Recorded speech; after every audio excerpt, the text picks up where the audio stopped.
പ്രിയമുള്ളവരെ, ഞങ്ങളുടെ യൂറോപ്പ് തീർത്ഥാടനം ചില സാങ്കേതിക കാരണങ്ങളാൽ 2 ദിവസം കൂടി എക്സ്റ്റെൻഡ് ചെയ്യേണ്ടി വന്നിരിക്കുകയാണ്. ഞങ്ങൾ ഈ 2 ദിവസവും ദോഹയിലെ ഒരു ഇൻ്റർനാഷണൽ ഹോട്ടലിലാണ് നമ്മൾ താമസിച്ചത്. ആ ഹോട്ടലിൽ താമസിച്ച് ഞങ്ങളിത് മുന്നോട്ട് പോവുകയാണ്. ഞങ്ങൾ അവിടുന്ന് തിരിച്ച് അവിടുന്ന് പോരുന്ന അങ്ങോട്ട് പോകുന്നതും ഇങ്ങോട്ട് പോരുന്നതുമായ ദൃശ്യങ്ങളാണ് നമ്മളിതിൽ കാണുക. 2 ദിവസവും ദോഹയിലെ ഇൻ്റർനാഷണൽ ഹോട്ടലിൽ താമസിക്കാൻ റാഡിസൺ ഹോട്ടൽ 5 സ്റ്റാർ അക്രഡിറ്റേഷനുള്ള ആ ഹോട്ടലിലാണ് ഞങ്ങൾ താമസിച്ചത്. ഏറ്റവും നല്ല രീതിയിൽ നമുക്ക് അവിടെ ഉപയോഗിക്കാൻ സാധിച്ചു.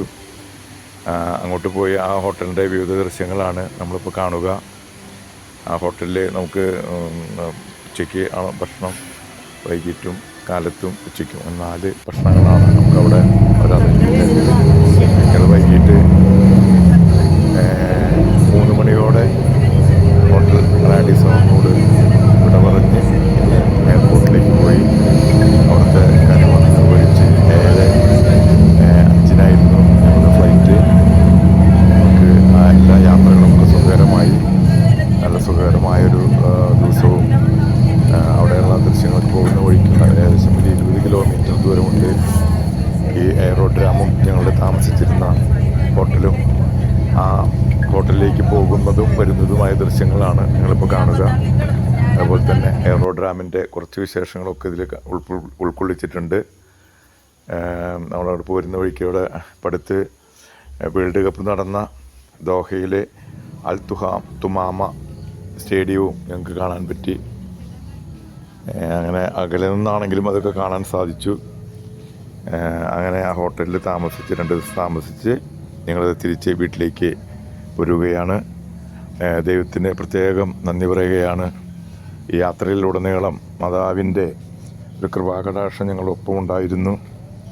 എല്ലാ യാത്രകൾ എല്ലാം മനോഹരമായി.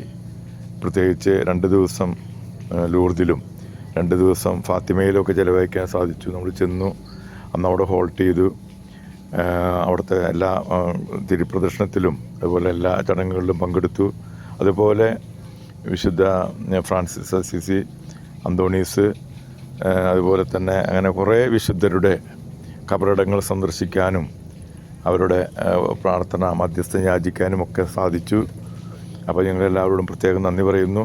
ഞങ്ങളുടെ ടീമിനെ നയിച്ച റവറൻഡ് ഫാദർ ഫ്രാൻസിസ് കൂത്തൂരച്ചനോടും പ്രത്യേകിച്ച് കത്തോലിക്ക സഭയോടും ഞങ്ങൾക്കുള്ള നന്ദി ഞങ്ങൾ അറിയിക്കുകയാണ്. എല്ലാ കാര്യങ്ങളും വളരെ ഭംഗിയായി ക്രമീകരിച്ചിട്ടുണ്ടായിരുന്നു. താമസവും ഭക്ഷണവും യാത്രകളുമൊക്കെ അതിന് പ്രത്യേകം നന്ദി പറയുന്നു. അതോടൊപ്പം തന്നെ ഞങ്ങളുടെ ഒപ്പം ഉണ്ടായിരുന്ന റവറൻഡ് ഫാദർ ജെയിംസ് ഇഞ്ചോടിക്കാരനച്ചൻ്റെ ടീമും 40 പേരടങ്ങുന്ന ടീം, അങ്ങനെ 2 ടീമുകളും ഞങ്ങൾ ഏകദേശം ഒരേ സമയത്താണ് യാത്രകളൊക്കെ ആരംഭിച്ചത്. അവരും ഞങ്ങളോടൊപ്പമായിരുന്നു. പല സ്ഥലങ്ങളിലും ഒരേ സ്ഥലത്തിൽ താമസവും ഭക്ഷണവും അങ്ങനെയൊക്കെ ആയിരുന്നു. ഒപ്പം പോവുകയും അങ്ങനെയൊക്കെ ഉണ്ടായിരുന്നു. എന്തായാലും ഞങ്ങൾക്ക് 16+2 ദിവസം കൂടി നമുക്ക് എക്സ്ട്രാ കിട്ടി. അതിനും നമ്മൾ പ്രത്യേകമായി ദൈവത്തിന് നന്ദി പറയുന്നു. ആ 2 ദിവസവും ഇൻ്റർനാഷണൽ ഹോട്ടലിൽ താമസിക്കാനും ഒക്കെ സുഖകരമായൊരു റെസ്റ്റ് ഞങ്ങൾക്ക് ലഭിക്കാനും ഒക്കെ സാധിച്ചു. എല്ലാറ്റിനും ഒരിക്കൽ കൂടി മാതാവ് വഴി ദൈവത്തിന് നന്ദി പറയുന്നു. നിങ്ങൾ ഈ ദൃശ്യങ്ങളൊക്കെ ആസ്വദിക്കുക.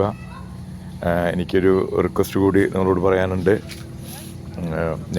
എൻ്റെ യൂട്യൂബ് ചാനലിൽ ഇതുപോലെയുള്ള പല കാര്യങ്ങളും നമ്മളിൽ കൊടുക്കുന്നുണ്ട്.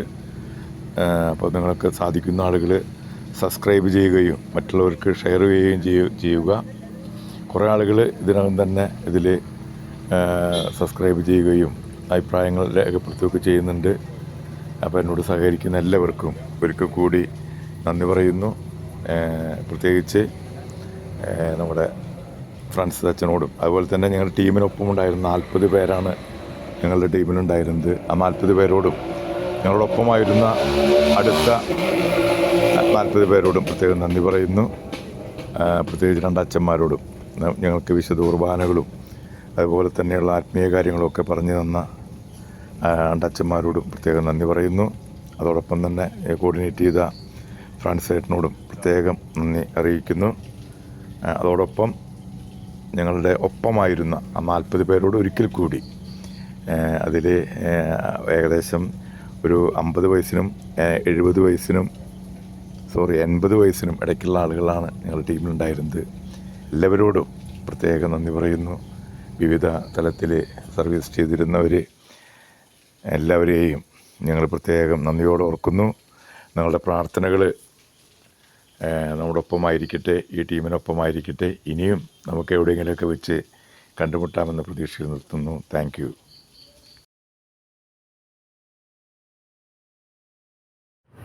പ്രിയമുള്ളവരെ, ഞങ്ങൾ ദോഹ എയർപോർട്ടിനെ ലക്ഷ്യമാക്കിക്കൊണ്ടുള്ള യാത്രയാണ് നിങ്ങൾ കാണുന്നത്.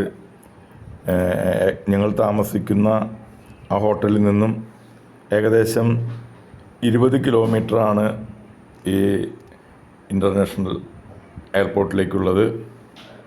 ഒരുപാട് വിസ്തൃതിയുള്ള എയർപോർട്ടാണ്, ഒരുപാട് സൗകര്യങ്ങൾ ഉണ്ട്. കിലോമീറ്ററുകൾ കണക്കാണ് അവിടെ കാർ പാർക്കിങ്ങിന് വേണ്ടി സൗകര്യങ്ങൾ സജ്ജമാക്കിയിരിക്കുന്നത്. എന്തുകൊണ്ടും നമുക്ക് നമ്മുടെ മനസ്സിനൊക്കെ വളരെയധികം കുളിർമ നൽകുന്ന നിരവധി കാഴ്ചകളാണ് എയർപോർട്ടിനകത്ത് ഒരുക്കിയിരിക്കുന്നത്. ഇപ്പോൾ നിങ്ങൾ കണ്ടുകൊണ്ടിരിക്കുന്നത് എയർപോർട്ടിലേക്ക് നിങ്ങൾ പോകുന്ന വഴിയിലുള്ള ദൃശ്യങ്ങളാണ്. ഇരുവശങ്ങളും ഇതുപോലെ തന്നെ നല്ല നിറയെ വൃക്ഷങ്ങളൊക്കെ നിൽക്കുന്നുണ്ട്. അതിനപ്പുറത്താണ് നല്ല വലിയ അമ്പരചുംബികളായ ബിൽഡിങ്ങുകളും മറ്റ് സ്ഥാപനങ്ങളും ഒക്കെ നിറഞ്ഞു നിൽക്കുന്നത്. റോഡിന് ഇരുവശവും നല്ല ഭംഗിയിൽ അവർ ക്രമീകരിച്ചിട്ടുണ്ട്. പൂക്കൾ കൊണ്ടും ചെടികൾ കൊണ്ടും ഒക്കെ അലങ്കരിച്ച രീതിയിൽ തന്നെയാണ് അവിടെ വെച്ചിരിക്കുന്നത്. റോഡൊക്കെ വളരെ ഏറെ 6 ട്രാക്ക് 8 ട്രാക്ക് ഒക്കെയുള്ള റോഡുകൾ നമുക്ക് സുഗമമായ യാത്രയ്ക്ക് ഒരു തടസ്സവും ഉണ്ടാക്കുന്നില്ല. ഒരു തിക്കും തിരക്കോ ബഹളമോ ഒന്നുമില്ലാതെ ഞങ്ങളുടെ വാഹനത്തിൽ എയർപോർട്ടിനെ ലക്ഷ്യമാക്കി നീങ്ങുന്ന കാഴ്ചയാണ് ഇവിടെ നിങ്ങൾ കാണുന്നത്. മനോഹരമായ റോഡിൻ്റെ ഒരു ഭാഗമാണ് നിങ്ങൾ കാണുന്നത്. വളരെ പുഷ്പങ്ങളെ കൊണ്ടും ചെടികളെ കൊണ്ടും അലങ്കരിച്ച് വെച്ചിട്ടുണ്ട്. ഒരുപാട് വൃത്തിയുള്ളതാണ്. പഠനങ്ങളോ അങ്ങനെയൊന്നുമില്ലാതെ പുല്ലുകൾ വെച്ച് പിടിപ്പിച്ച് ടൈൽസ് വെച്ച് പിടിപ്പിച്ച് ചെടികൾ വെച്ച് പിടിപ്പിച്ച് ഒക്കെ മനോഹരമായി അവർ സംരക്ഷിക്കുന്നുണ്ട്. എന്തായാലും നിങ്ങളുടെ യാത്ര ഏതാനും നിമിഷങ്ങൾക്കുള്ളിൽ എയർപോർട്ടിനെ സമീപിക്കും. എയർപോർട്ടിനകത്ത് കടന്നു കഴിഞ്ഞാൽ കാണാൻ സാധിക്കില്ല.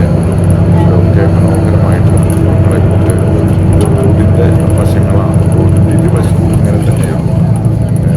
എയർപോർട്ടിൻ്റെ കാർ പാർക്കിംഗ് ഏരിയയാണ് നമ്മൾ കാണുന്നത്. സമീപിച്ചിരിക്കുകയാണ്.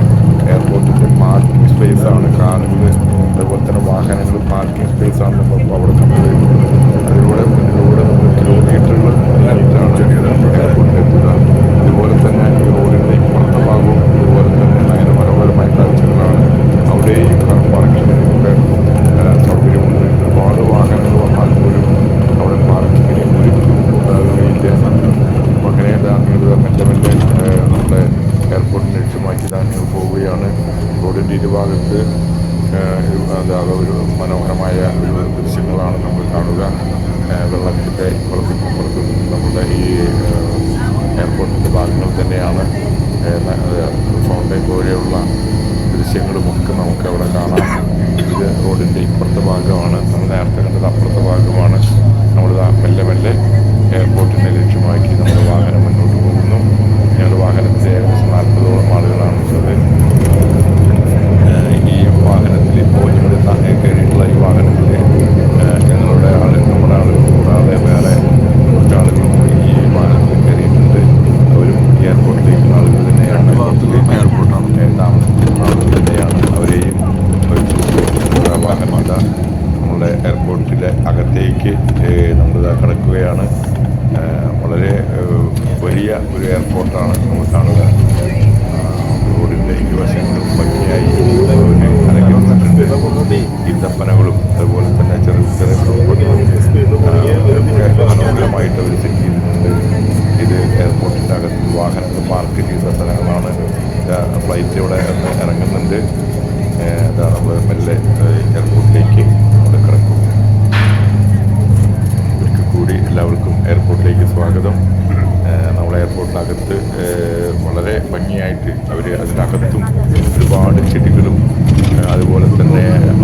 ഭംഗിയുള്ള ഭംഗിയിലൊക്കെ സെറ്റ് ചെയ്തിട്ടുള്ള ഭാഗങ്ങളുണ്ട്. അത് ഞങ്ങളുടെ ഇങ്ങോട്ട് വരുന്ന സമയത്തും എയർപോർട്ടിനെ കുറിച്ച് ചെറിയൊരു വിവരണം നൽകിയിട്ടുണ്ട്. ആ കാണുന്നതൊക്കെ കാർ പാർക്കിംഗ് ഏരിയകളാണ്. ഇതിൻ്റെ ചുവട്ടിലാണ് കാറുകളൊക്കെ പാർക്ക് ചെയ്തിരിക്കുന്നത്. കിലോമീറ്ററുകളോളം അടുത്ത് ഇത് അവരുടെ ഒരു എംബ്ലമാണെന്ന് തോന്നുന്നു. ഈ വാഹനങ്ങളിൽ പാർക്ക് ചെയ്തിട്ടുണ്ട്. ഞങ്ങൾ മറ്റേ എയർപോർട്ടിനകത്തേക്ക് കിടക്കുന്നു.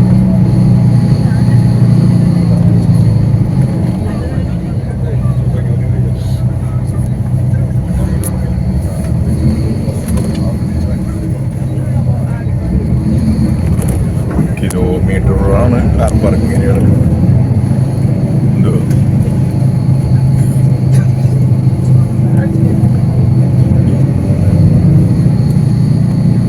ഇതിൻ്റെ മേയിൽ നോക്കി ചെരിഞ്ഞ് ചെരിഞ്ഞ്